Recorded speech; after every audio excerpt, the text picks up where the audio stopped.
কেমন আছো? জানো আজকে আমি একটা অনেক সুন্দর একটা গল্পের বই পড়েছি। বন্ধু এটা কি দেখো তো? ভাই এটা কি? কেমন জানি লাগছে এটা। তো গোল গোল লাগছে। এটা বেবি গোল গোল লাগতেছে এটা। ভাই এটা তো গোল। তোমার তো ধরে গেছি। আস্তে আস্তে ভাই মানুষ শুনে প্রবলেম হয়ে যাবে। ভাই শোনো ভাই আমরা পরে পেটে ভাগাভাগি করি, আগে আমার ক্ষুধা লেগেছে, খেয়ে নিই। আচ্ছা ব্যাগে চেক করে খাবার আছে নাকি? খাবার আছে নাকি? নাই তো। খাবারটা আমার কাছে খাবারটা নেই। হচ্ছে না।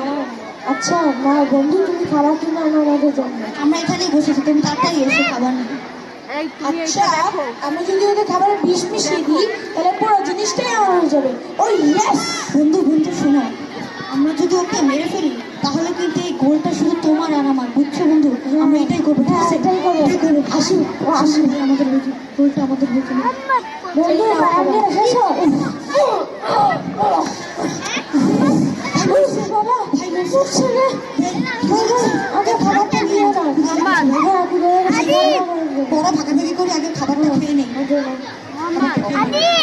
খাবারটা কিন্তু মজাই আছে, অনেক মজা হয়েছে।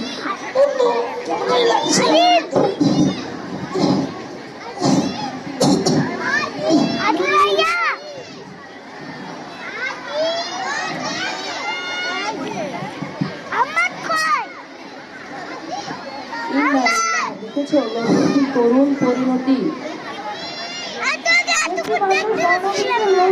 এরা মারা গেল, অথচ এই স্বর্ণবিন্দুটি ওদের কারোর ভাগ্যেই জুটলো না। কত হতভাগা এরা।